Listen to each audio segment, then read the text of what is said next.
Hello everybody, Julian Charles here of themindrenewed.com, coming to you as usual from the depths of the Lancashire countryside here in the UK.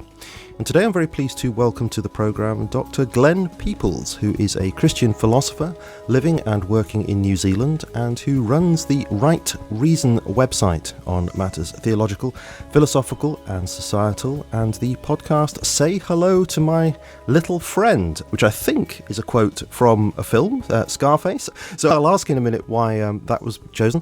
Dr. Peoples has a breadth of academic training with degrees in music, which of course I approve of, divinity, which I also approve of, I might add, a master's in theology and a PhD in philosophy. Dr. Peoples, thank you very much for joining us on The Mind Renewed. Julian, you're more than welcome. It's a pleasure to be here. Well, it's great to be speaking with you after all this time, actually. And I say after all this time because I've been listening to your podcast, Say Hello to My Little Friend, for probably a few years, actually. I mean, I first came across it when I thought it was called the Beretta Cast, but was it actually called the Beretta Cast? That was kind of an alias. My website, my blog, used to be called Beretta, just because I thought it was pretty cool to name it after a gun. But eventually I thought maybe I should give it a more sensible name, and it became Right Reason. So I stopped calling the podcast the Beretta Cast. And so then you thought the podcast should have a less than sensible name. Say hello to my little friend. Oh, well, that was always the main title, but it sort of kept its firearmish overtones with a name like that. Well, as I say, I've been dipping into it over a number of years, and as things of interest have come up, and I found it, a really good resource actually, for a particular theological matter or something, going on in society. Even you think, I'm sure that Dr. Peoples has something to say about that, so that's a great resource. Well, thank you. And one of the things that you talked about quite a bit, which we're going to be chatting about today, is the moral argument for the existence of God, or the moral argument for theism, which I think is certainly the way you put it, is a really persuasive argument. Once you start kind of drilling down into the details, which I hope we'll be able to do in some small measure today. At least I'll have a go anyway. I'm trying to wake up here because it's early in the day for me, but late in the day for you. Can we first of all find out a bit more about you and your ministry? And perhaps we could actually start with your podcast. Why did you, in the first place, decide to do a podcast? Yeah, well, all of this started when I was still completing my PhD back in about 2006. I needed an outlet for some of my thinking, so I started the blog. And I had a couple of friends who had blogs and who ran podcasts, and I know that I really enjoyed listening to them. And they urged me to do it. My good friend Dee Warren really encouraged me to do this. And I said, no one would listen to that. Who wants to listen to me talking about the mind? But it turns out people do quite enjoy it, which is very gratifying. And I've just been doing it ever since. Gosh, 2006, that's 10 years ago. Wow, yeah. It's kind of terrifying. Well, certainly people like me like to listen. I mean, you do lots of speaking, actually, don't you, in all kinds of contexts. Where other kind of places do you speak? I guess I do a bit. I mean, I do things like this. I get interviewed on other people's podcasts, which is very nice. I speak in church. I'm possibly heading into ordination sometime in the not too distant future. I speak at the occasional conference around the world, which is a lovely benefit of what I do. It's an awesome thing to go out and meet people from far away and to travel. And yeah, so I do a little bit of this stuff. It's quite good. I like the writing side of things too. I get pieces published every now and then, which is very enjoyable. So I introduced you, of course, as a Christian philosopher, and your PhD is in philosophy. And so I think what might be going through some people's minds is, well, how is a philosopher, a Christian philosopher, different from being a theologian? How would you put that? Sometimes not at all. I mean, it just depends what you're philosophizing about. To engage in philosophy just means to approach subject matter in a particular way. And sometimes that subject matter is theology. So, for example, when you're doing philosophy of religion, which is really a lot of what I do, there's a very blurry line between the two. I mean, I contributed to a book last year. The subject area was called analytic theology. Now, there is no difference between analytic theology and philosophy of religion as far as I'm concerned.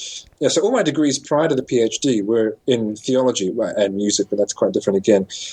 But I wrote my doctoral dissertation on religion in the public square, and there was a lot of theology in that. But, our theology of ethics, for example, and the way that we approach life and hence public life. So there's a very blurry line. It just depends how you're going about it. And you mentioned analytical theology. So Some people might think, oh, well, if it's got the word theology in there, then it can't be as rigorous as analytical philosophy. But that's not true, is it? It's the same sort of family of approaches, really, isn't it? Exactly. I mean, to say that it's analytical theology just means that you're taking an analytical approach to the subject matter of theology. And it may be that you do analytical theology and come away thinking that it's all false. I mean, I don't, obviously, but there's nothing non-rigorous about it. It's just that's what you happen to be studying, namely theological subject matter. Yeah, so it's not like some sort of sleight of hand that you do philosophy for so long and then you say, I'm just going to appeal to what the Bible says. That's the end of it. That's the end of the argument kind of thing. Oh, well, you might do that if you could supply good reasons for doing so, which is the point. Sure. But you wouldn't sort of trump the argument by saying the Bible says, and that's it, without having, as you say, very good reasons. Quite so. Yeah, just one thing that came to mind was we were very recently watching The Flight of the Conchords, the comedy duo. I was just wondering how well known they actually are in New Zealand. They are our crown jewels. Wonderful. Well, not quite, no, they're not, but they are widely loved here, and we're fans of them in this house. Excellent, yeah, they are fantastic. We enjoy them very much.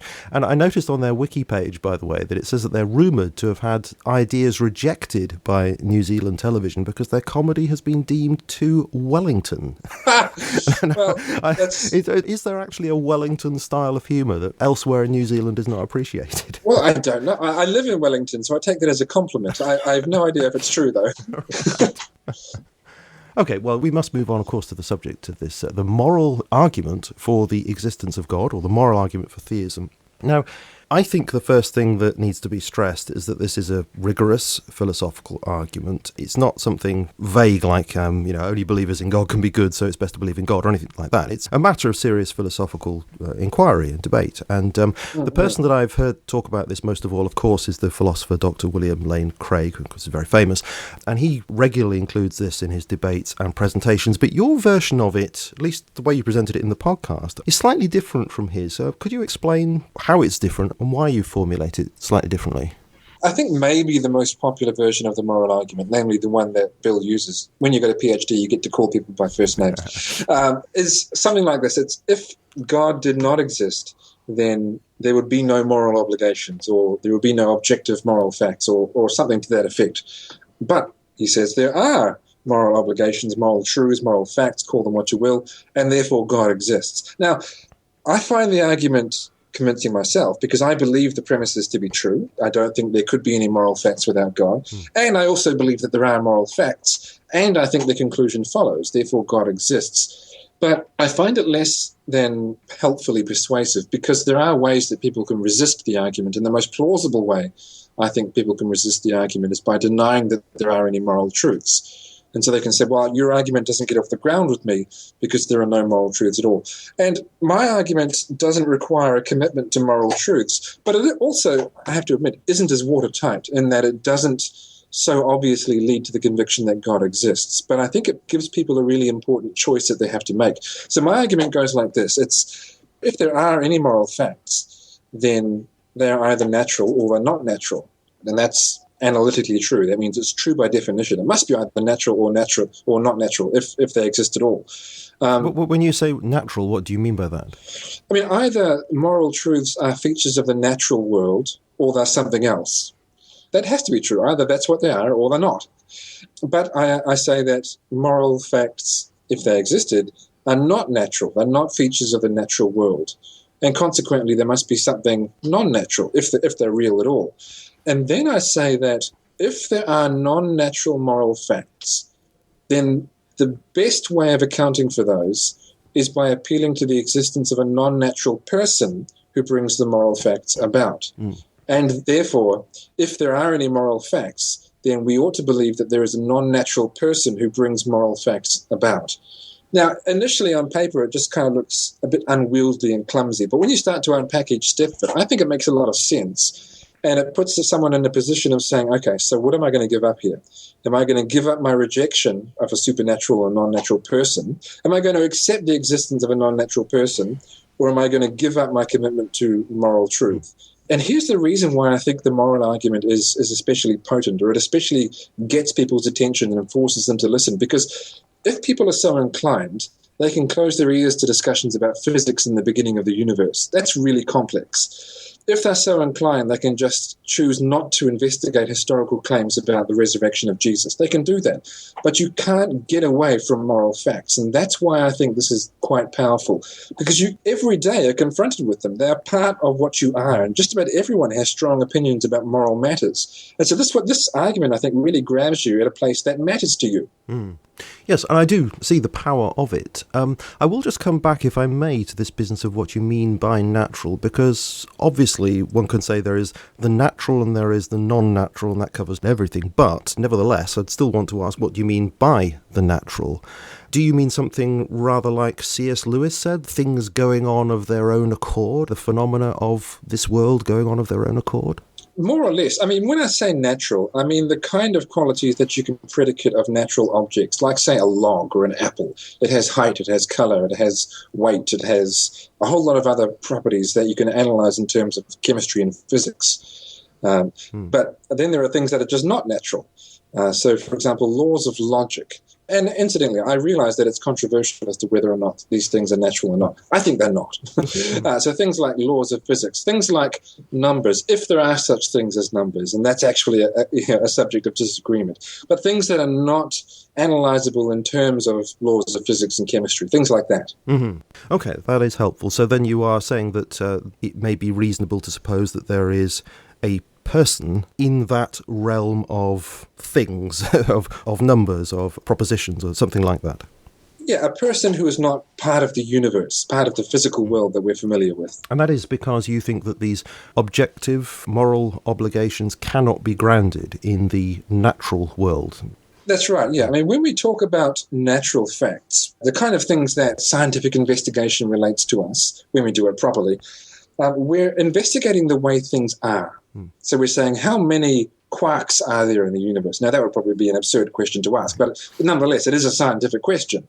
Or, what kind of force will this exert? Or how much energy could this mass be converted to? These are quantifiable things that tell us about what was, what is, what will be, but they're not and they cannot be facts about the way things ought to be. They're descriptive, they're not prescriptive. And that's what makes moral facts so different.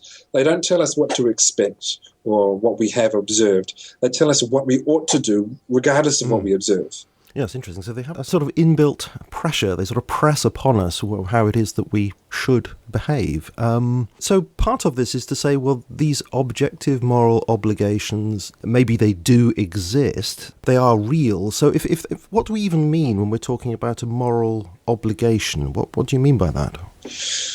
Yeah, I'll be the first to admit that defining moral obligation isn't easy. And the reason it's not easy is that we generally take it for granted. We know what it's like to experience a moral obligation because we feel that we ought to do something. But when someone says, but what are you telling me when you tell me that you believe you ought to do this? What are you saying? I mean, one way of thinking about it, and this may seem quite foreign to a lot of people, I'll paint a picture of the way that I think morality really is, and we can see the way that morality works within that context. And then I say, if you take away that context, it's much harder to ask the question, what are moral facts? Because I think my framework is the one that really makes sense of them, enables us to explain what they are in a way that's intelligible. So moral facts relate to the concept of proper function.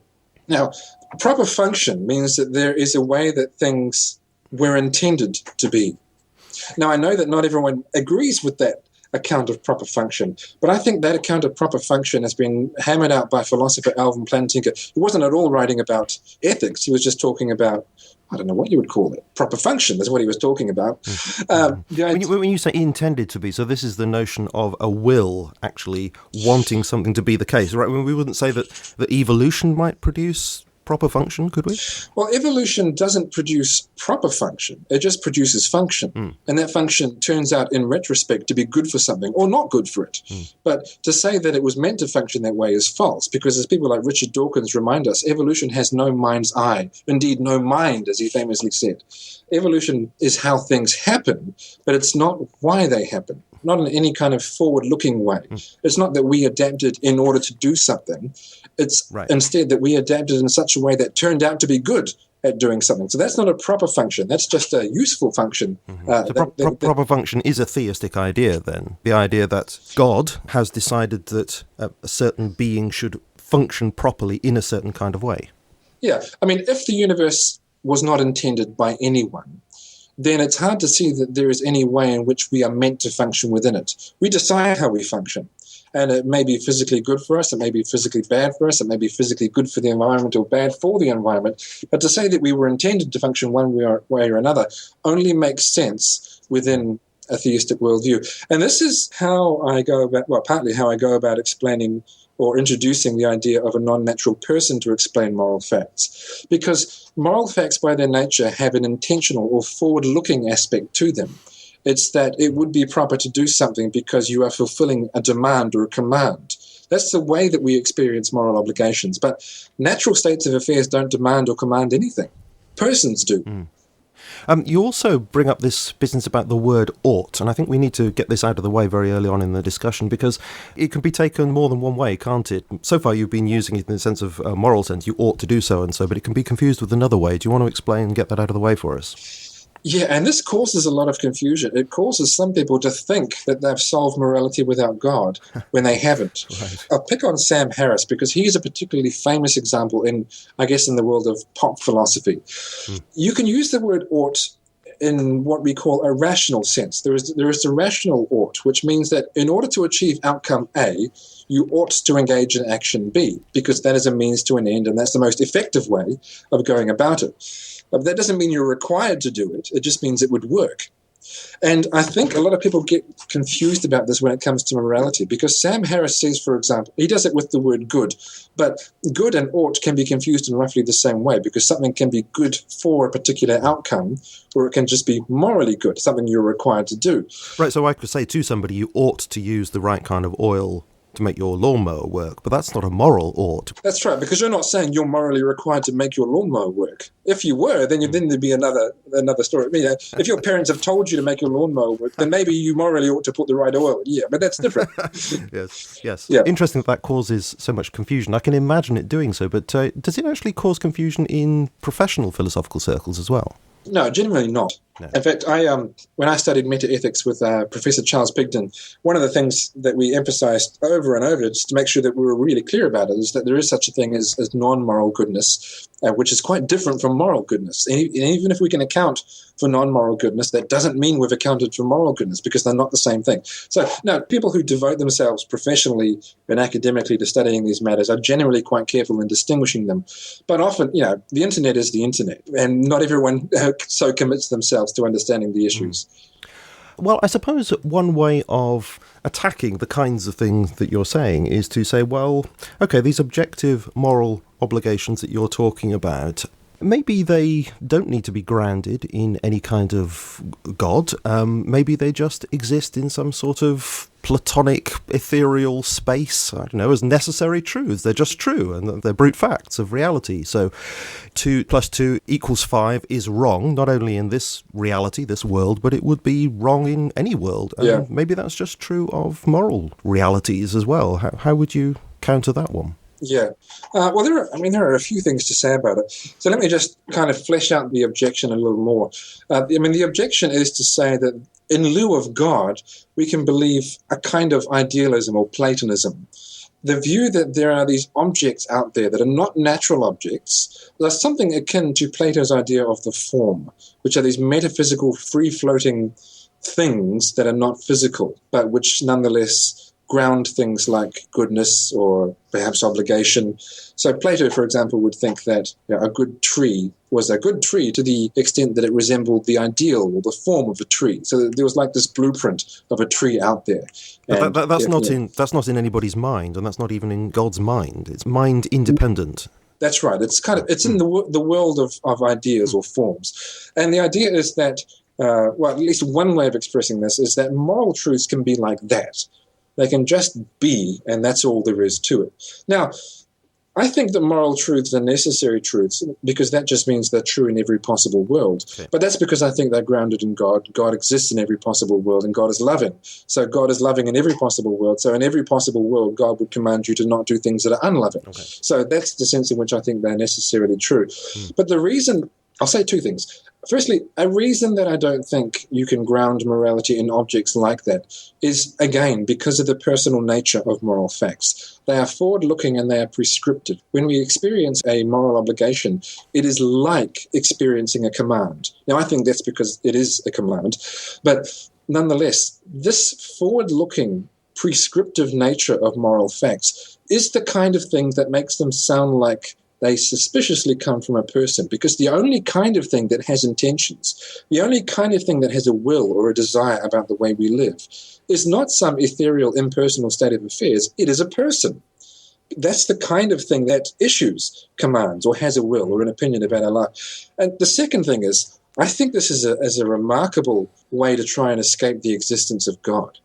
Because, belief in free-floating Platonic ideas is at least as difficult to maintain as belief in a personal God, especially in this way, because if you believe in, say, the form of goodness or a Platonic object of goodness in order to explain moral duties, then you've just created, or at least hypothesized, this, I'll say, fairly mysterious entity just to explain one thing, namely the existence of moral truths. But according to Occam's razor, that's an extraordinary thing to do, just to introduce this entity to explain this one thing. But if you believe in God, then God explains not just moral truths, but pretty much everything. So it's a far more elegant economical theory than just concocting up this object to explain one thing that we observe, namely moral truths. But is that fair? Do philosophers just dream this up for the explanation of one thing, or would they go along with Plato and say that in fact these ideas apply to everything in reality? There's a perfect train, there's a perfect bus, etc. Well, these are multiple different ideas you must understand. So for trains, you're introducing an entity. For trees, you're introducing an entity. For goodness, you're introducing an entity. Whereas if you explain morality in terms of God, you're not doing that. You're saying we've got this one entity that explains everything, which is far more elegant. Right, okay, so then those ideas would be the ideas of God, and so they wouldn't actually be multiple explanations. They would be one explanation, which is God, who has ideas. Oh, well, that's kind of an Augustinian Neoplatonism. That's one way to go about explaining, but one way or the other. You're not introducing lots of different entities. You might not believe in any kind of Platonism at all, in which case you're just not going there in terms of forms. Right. But I find it more satisfying to note that the nature of moral obligation is such that it seems personal. It has opinions. It makes demands. It calls you to do things. I have to say that I find the idea of a mind-independent idea rather unintelligible anyway. I can't even begin to understand what's really being said there. I mean, you're not alone. There's a good reason why most philosophers aren't Platonists. I mean, it's like asking, what's the sound of one hand clapping? These are like thoughts out there with no one to think them. I find it nonsensical, but people thinkerless thoughts. Yeah, in my dissertation, I called them just that, thinkerless thoughts. Oh, right. So, related to this, in a way, I mean, you said that these moral obligations have a kind of force upon us, and we experience that. So that indicates to us that there's some sort of personal source of this. But I listened to a debate between William Lane Craig and Shelley Kagan, and he talked in terms such that one might think that this force that we experience is something that's generated within us totally, could be completely explained by ourselves rather than requiring an external force, as it were. So he's saying something along the lines of, let's say we've evolved to a certain degree of intelligence, so we can see that certain actions are helpful, other actions are unhelpful. That could be to ourselves or to the people around us. So we know that it's objectively true that it's best to do certain things and it's best not to do certain things. And we can apply all the words we like to that. We ought to do, that's right, that's wrong. But he says that that's kind of dressing up in fancy language. But we do know that these actions are objectively beneficial or objectively non-beneficial, so they are objective moral obligations. Right. Have you got a point? Well, he has a point, but it's not the one he really should be trying to make.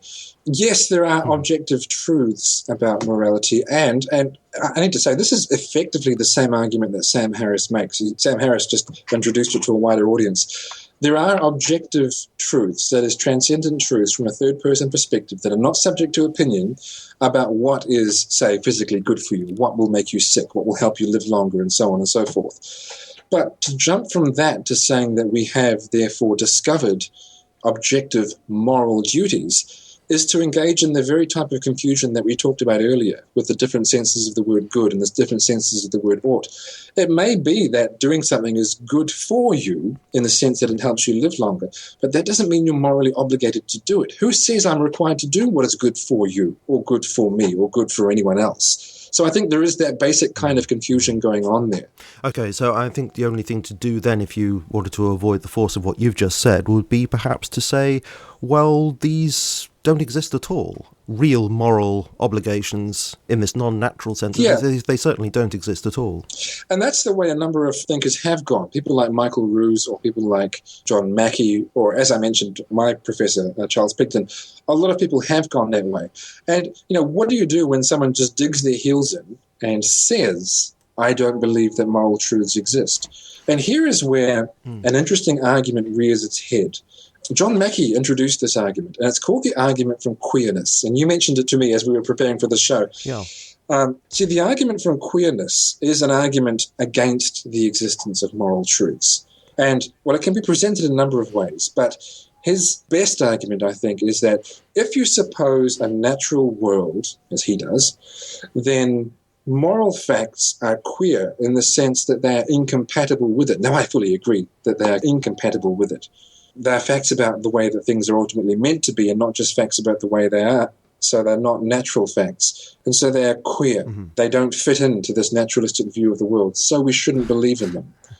And here is where it sounds immediately circular to me, yes. I'm simplifying terribly, you must understand. But the idea is that moral claims are just so different from anything else that we know that we can't take them seriously as fact claims. That's generally the kind of thing that he's getting at.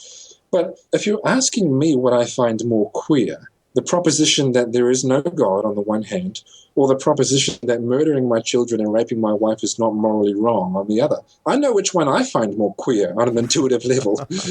So I just don't see how the queerness argument, if you're just asking about what seems weird to you, well, look, I have to say, I find moral nihilism pretty weird. Would you say that's a kind of an appeal to intuition, but a very deep-seated intuition within us?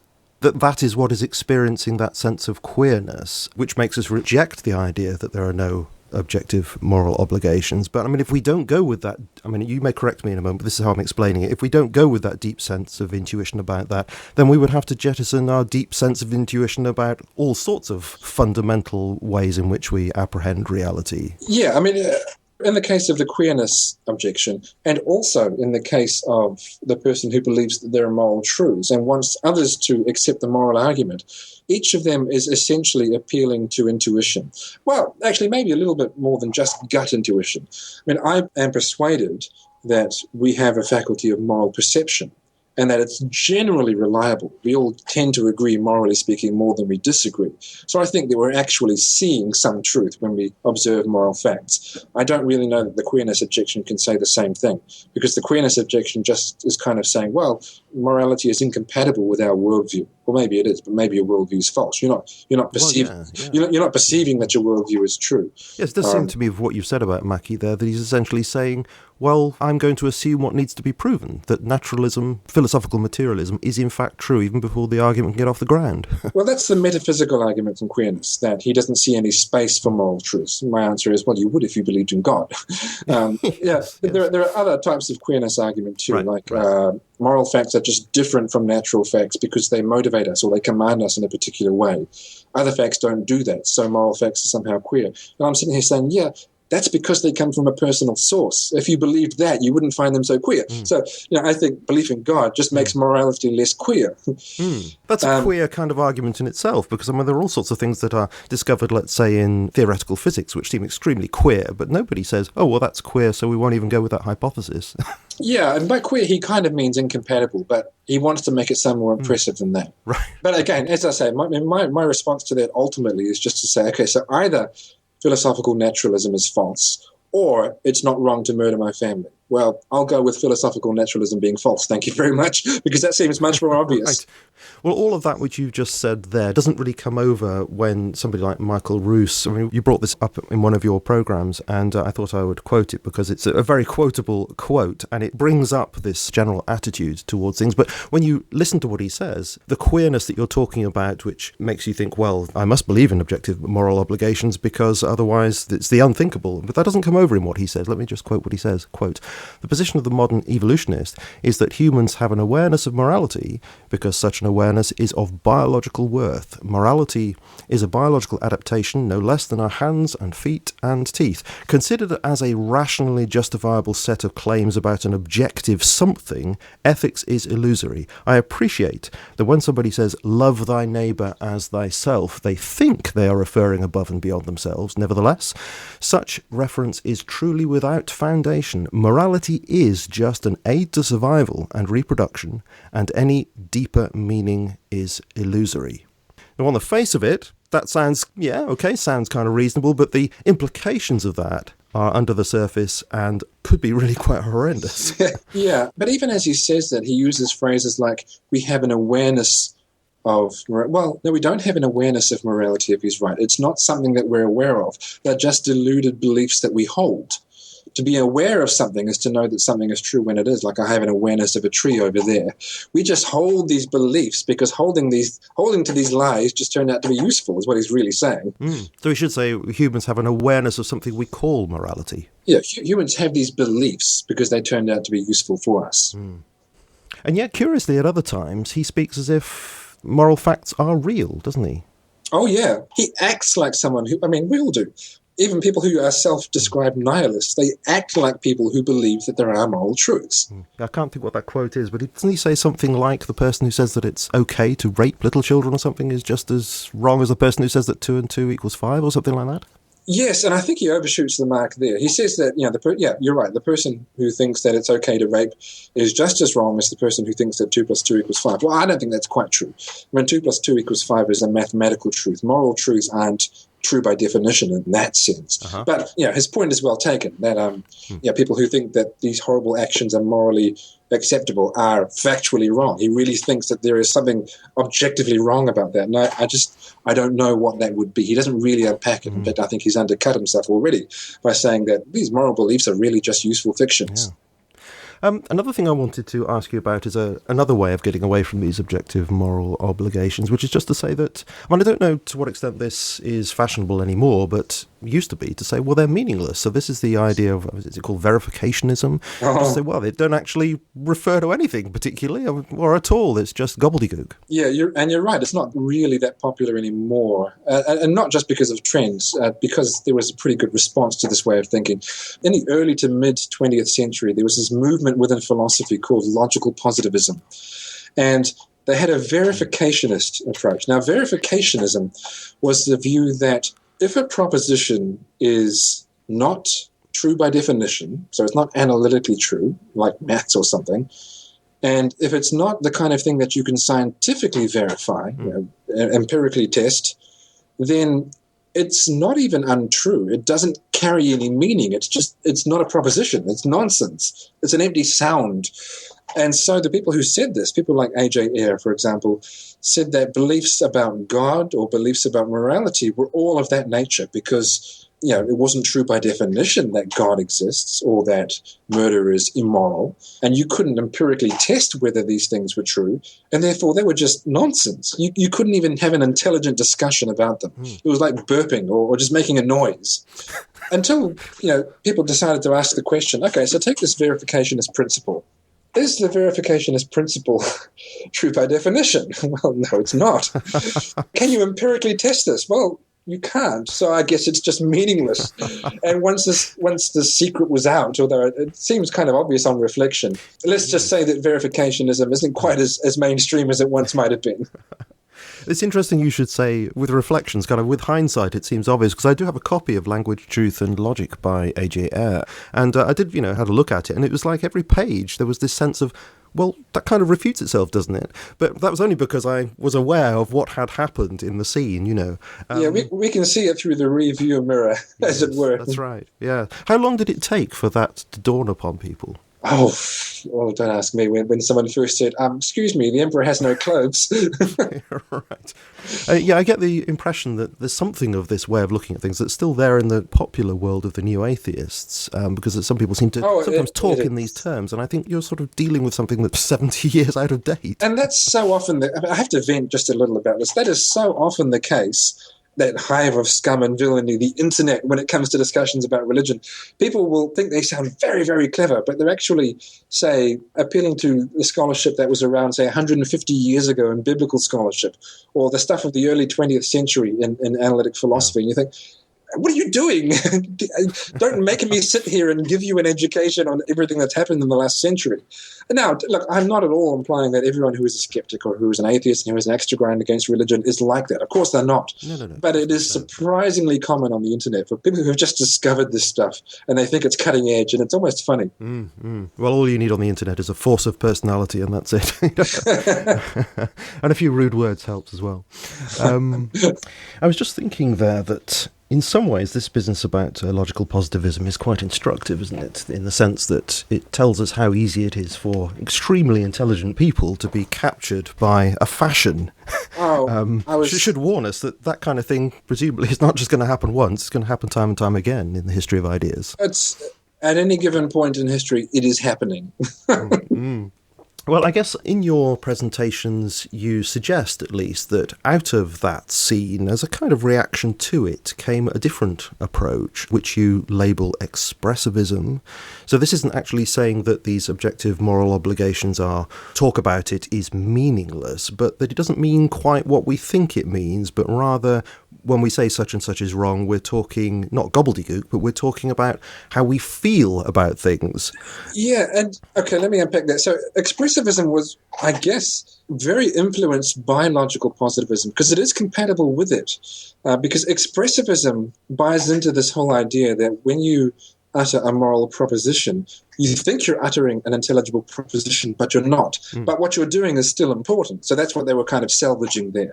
A really influential expressivist would have been someone like R.M. Hare, who thought that when you were making a moral claim, what you were doing was expressing your will, like expressing a command, but not saying you're required to do this. Instead, you're saying, do this, which is not something that can be true or false. You analyze that. It's not even a sentence, do this. It's just an utterance. It's just an imperative. And expressivism is anything like that, where you're not making a claim. You're not even making a claim about your feelings. You're not saying, I feel X. You're just saying X or yuck or boo or yay or something like that. Like you're revealing your feelings through that statement. Yes, people can tell what you feel based on what you say. But the point is, it's not a proposition. You're just expressing either your will or emotions or something else. But you're not uttering a statement. So if you say something like, it's wrong to steal, then could you actually be meaning something like, I don't like stealing? Well, people could probably tell that you don't like stealing. But when you say it's wrong to steal, it's like saying, oh, you steal, right. Or stealing. So you're really just venting, or don't steal. You're not even offering a statement like, I personally do not approve of stealing, although people can obviously tell that that's the case. Because so the utterance is functioning as a symbol for your feeling. That's right. And the reason they did this is that they really were so influenced by the verificationist idea that it's not an intelligible proposition. But really, the reason for thinking that has been pretty well undercut. Expressivism was an attractive option to a lot of people because of this verificationist principle that led people to say, well, we can't consider moral propositions to be real propositions after all. But that reason's simply bunk. Namely, the verificationist principle has been shown to be self-defeating. So the whole motivation to go down this expressivist path is really not one that we should buy into in the first place. I mean, and more to the point, I think just in terms of dealing with people on a day-to-day basis, it really does appear that people are uttering propositions when they say that something is wrong. So if you endorse expressivism, you're basically telling people what they mean. When it comes down to it, you're saying, no, you're not really uttering a proposition. You think you are, and it sounds like you are, and your conversation works as though you were, but that's really not what you're doing. Well, no, they really are. It's just that they're not expressivists. I think the most, I don't want to say honest, because it's not like these people were dishonest, but I think the best way of grappling with this stuff is just say that you don't think it's true, if you don't buy into morality. Just say, look, it's false. You're saying something, you think it's right, you're wrong. So your view then, could you possibly sum up your view, having put to sleep a lot of these objections that have been floating around? How would you actually formulate your view, taking into account some of these arguments we've been going through? It's an interesting question, not because I can't answer it, but because the point of the moral argument isn't to give an account of morality. It's just to say that a given type of worldview, namely naturalism, can't give an account of morality. Because the truth is, I think that the Christian has options when it comes to what they think of morality. It's just that they're all theistic options. So you might believe in a kind of natural law view of morality, which I think is represented in the type of proper function argument, the idea that there is really a telos or proper end of the human person. But I only think that's a defensible view because God exists and proper function therefore makes sense. Right. If God didn't exist, that wouldn't make sense. I also think that a divine command theory of morality is very appealing. It's appealing because when we experience morality, it actually does resemble commands. I find it appealing because I like underdog views as well. And a lot of people really don't like divine command ethics, and there have been a whole slew of objections to it. Objections which I think are really terrible. And that always makes me think that maybe where there's smoke, there's a fire.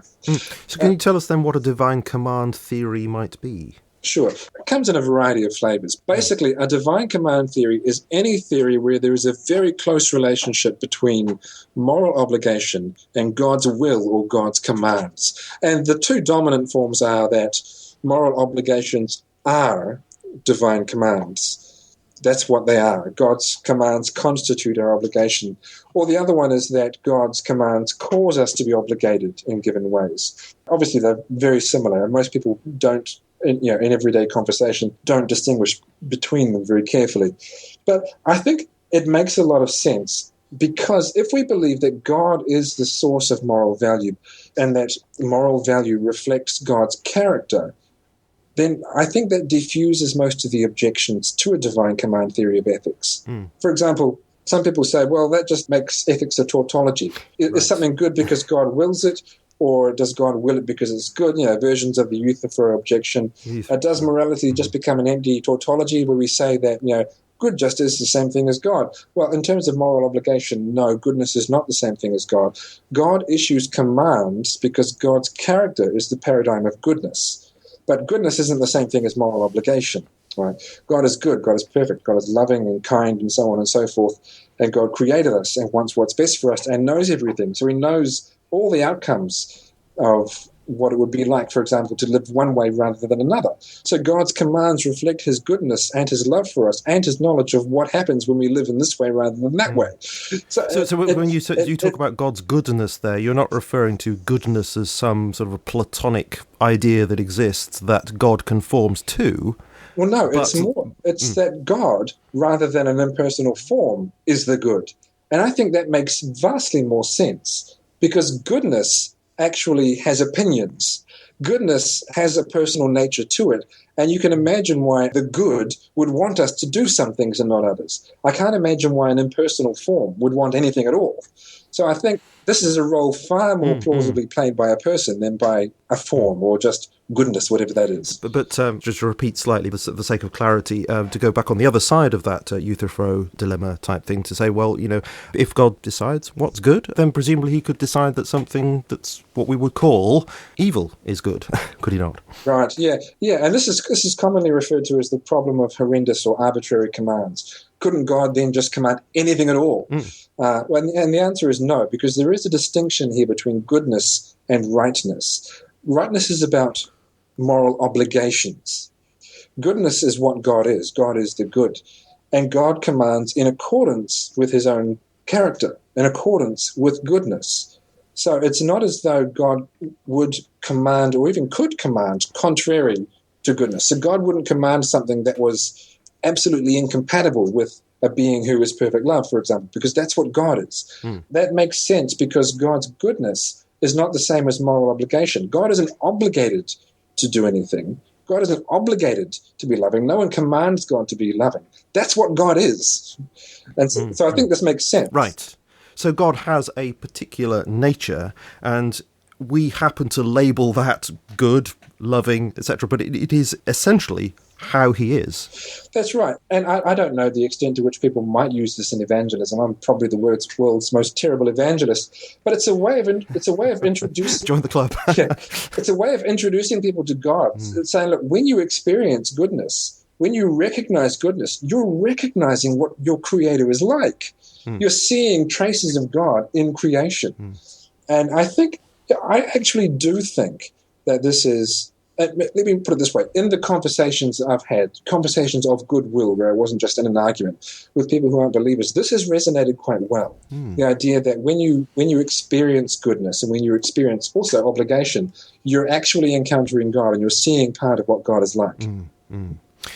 As we've touched on this Euthyphro style of argument here, I'd like to bring up a couple of other things that popularly appear as objections, just general sorts of things, really. And one is that, if it is true that God grounds morality, then how is it that some atheists do in fact seem to be morally better than some Christians? Doesn't this sort of undercut the whole business of arguing the connection between God and morality?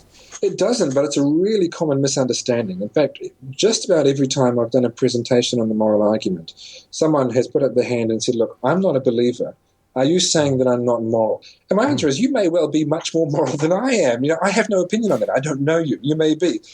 Just to delve into a little bit of terminology, this confuses something called epistemology with metaphysics, or epistemology with ontology. Let me unpack that just a bit. You see, epistemology is about how we know stuff. Ontology or metaphysics is about what exists, what is real. Now, when we make the moral argument, what we're making is a metaphysical or ontological argument. We're saying that in order for there to be moral truths, there must be something like God.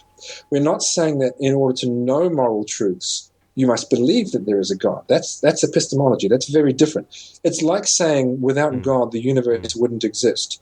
Well, are you saying that I don't believe in the universe because I don't believe in God? No. We're not saying that. We're saying that this universe that you and I both observe is explained by God. And so it is with morality. We're saying these moral truths that we all observe and live by, whether we're believers or not, are explained by God. We all observe them. We're just saying, look, because you can see them just as we can, you should believe in our explanation, and here's why. Well, another one's related really to what we just said there. And so it goes along the lines of, well, okay, so a believer may obey moral obligations, but when they do so, they expect to be rewarded. But the unbeliever doesn't expect to be rewarded, so they're morally superior, aren't they? Why do we think, therefore, that belief in God is anything above non-belief? Well, I mean, whether or not you're rewarded isn't what makes moral truths what they are. Right? If God is good and commands in accordance with his goodness and love and so on, then that would be true even if there was no such thing as heaven and hell. I'm not even going to go into what I believe about heaven and hell. Just listen to your podcast for that. Yeah. I'm not convinced. I mean, it's an interesting sort of side argument because I think that theism does best account for moral truths. And what we're saying is, well, okay, so let's query our motivations for obeying moral truths. I want to say, well, what moral truths? These moral truths. Oh, you believe in them, do you? Yes, I do. Well, so it's an interesting argument, and it may well cause us to examine the way that we approach doing right and wrong. Are we just doing them to be rewarded? It may well be that the unbeliever has a point, and we need to think about, why we engage in moral behavior. But I don't think it does anything at all to dissuade me from thinking that naturalism can't account for moral truths, and theism can. Well, lastly, I wanted to ask you something really, you have touched on it before, but I think it's important to say a little bit more about it. And really, I think the motivation for stressing this comes more from William Lane Craig's formulation of the argument, which I'll just repeat here so I can bring out what I'm saying. So he says, if God does not exist, objective moral values do not exist. Objective moral values do exist, therefore God exists. Now, when you look at an argument in that kind of form, you can then ask the question, well, okay, maybe God exists. Maybe that's valid. I accept that objective moral values exist, okay. But what kind of God does that lead to? Could it not be some sort of metaphysical computer that's just sort of churning out commands blindly? What kind of God does that lead to? Yeah. And I'll just bring this up because it is relevant as well. Professor Stephen Law has constructed the evil God argument, where he thinks that all the traditional proofs of God's existence don't favor a good God over an evil God. So you might believe that God exists, but an evil God is just as probable. And if you think that's nonsense, then you should give up your belief that these arguments show that God exists at all. Because if it's ridiculous to believe in an evil God, it should be ridiculous to believe in your God. And I think the moral argument is a good rejoinder to this. And this is where I come around to answering the question. Because the moral argument is grounded in moral experience. It's grounded in the moral obligations, the moral intuitions that we encounter on a day-to-day basis. And they can show us what God is like. So we ask the question, well, what kind of things do we actually experience as moral or immoral? And we find pretty quickly that the types of things that seem moral to us are things like expressions of love, kindness, helping people, doing good, upholding justice. And the kinds of things this is to most people. So does this come back to the idea of proper function? If you're functioning as you should as a normal person, this is the kind of thing most normal people think of. Obviously, the psychopath might think something different. That's right. If someone has a brain that doesn't work properly, is seriously damaged, they might hold to all kinds of views, but we would have recognized that that's not normal or healthy. But the point is, if the moral argument points us to our Creator, then it also, our moral experience also shows us something of what our Creator is like. It's not a computer. It's certainly not an evil God. It's a God who loves people. And so, I'll be the first to admit the moral argument doesn't show you that Christianity is true, but it certainly rules out plenty of religious belief systems where God is not a personal, loving deity. So I think it certainly does tell us something about what kind of God this is. Right. Oh, but this is the case with all these kinds of arguments for God. They only take you so far. In order to get the Christian God, of course, you need a whole package of arguments, don't you? That's right. I mean, so I think, for example, the various forms of the cosmological argument are good. I think the moral argument is good. I think the historical argument about Jesus is good. So what we end up with is this cumulative package of okay, so there is a God who created the universe, who is the locus of moral value, and who was revealed to us in the person of Jesus of Nazareth. Hang on a minute, Christianity is true. You bring all these things together. Sure. Just going back just a second, couldn't you say, well, okay, you might say, well, God exists, but couldn't you say gods exist? Why should it just be one God? On the basis of the moral argument, you couldn't rule out, at least I don't think. I've never asked the question of whether or not you could rule out polytheism. You could have like a sort of a council of gods or something. But the point of the moral argument, as I construe it, is that naturalism is false. Right. If there is a supernatural person, you could say, well, maybe there are two or three. Mm-hmm. Okay, let's have that discussion. Yes. There may be other philosophical reasons for not accepting that. Yes. Okay, so we'll come to other arguments and things. Yeah, absolutely. Fascinating stuff. We've talked around, I think, most of the points that you brought up in your presentations, which, of course, is what I'm centering my questions upon. Is there any other area that you feel that we've missed out of this discussion would be important to mention at all? Well, I'll think of something when we're done. No doubt about that. But I think perhaps as I'm more and more thinking about the possibility of pastoral ministry, I'm thinking less and less about apologetics as a way of arguing, and more about this as a way of relating to people and drawing them in. I sound very touchy-feely, don't I? But it's not that I'm giving up on the arguments, but it's that I'm seeing other aspects, other uses of them. I just think that arguments like this need to be brought into scenarios that are not sterile. I mean, look, it's not that I don't like hearing debates about the existence of God where people use this argument. Yeah, I love a good argument. But I think that these things are much more personal. I mean, if the moral argument is as good as I think it is, and it's very personal in nature, it touches the way that we live and think on a daily basis. And so when people cry out against injustice and they speak up for, say, equality of human beings, as is so often the case with human rights abuses, that is an opportunity for a pastoral conversation to take place. And the moral argument is right at the heart of that. You can say things like, well, you talk about human equality. I want to really talk about that with you because I agree that human beings are equal. But then I have a story to tell about why that's true. Because we're created by a God who loves us and who issues us commands about the way that we live with each other and has these expectations. Yeah, and we live in this kind of world, whereas I don't understand what you're saying, given the world you believe we live in. So, I guess that's a big thing for me, is taking an argument that is great as an argument, but making it not just an argument, making it something that's about our life. So this is one of the reasons why you call your podcast not just about theological and philosophical matters, but also about societal or social matters as well, isn't it? That's right, because if theology does nothing but tell us about theology, then what's the point?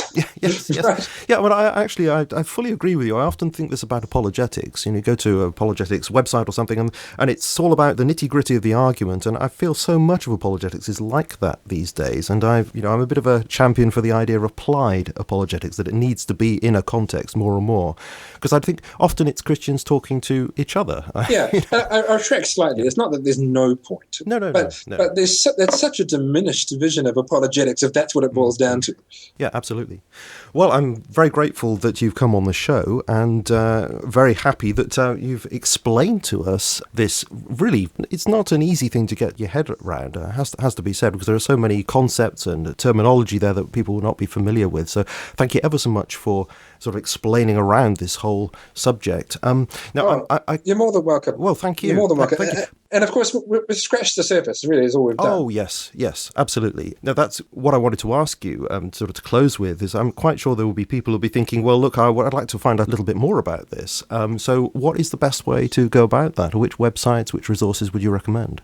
Well, of course, this is my website, which I'm rather fond of. So that's rightreason.org. I mentioned, actually, R.M. Hare, a famous philosopher who was an expressivist. Well, his son is a Christian, John Hare, and he's a really good philosopher when it comes to God and morality. So he's written a number of books like God and Morality, A Philosophical History. But there is so much good work being done in this area. John Rist is another one, Real Ethics. You can't go past a huge work like Robert Adams, Finite and Infinite Goods. Some of this is really deep material, though. I mean, I've been saying for some time that I want to write a book about the moral argument. It's just that I have a day job and I can't just sit around and write books. But there is some good stuff out there. There is a new book which I have not read by Jerry Walls and David Baggett. I think it's called God and Cosmos, which explores, again, the whole question of God and moral value. So there is a lot of good work rolling off the press. But, my podcast is a good place to start. Oh, absolutely. Yes, I do recommend that. Yeah. So those books that you've mentioned, you say they're deep. Does that mean they're rather impenetrable for people who are not familiar with those ways of thinking? They are, for the most part. People like Baggett and Walls tend to be reasonably accessible. But yeah, I mean, it is fairly deep subject matter. I mean, you mentioned William Lane Craig earlier. His book, Reasonable Faith, or his book, On Guard, touches on these things, although at a reasonably popular level.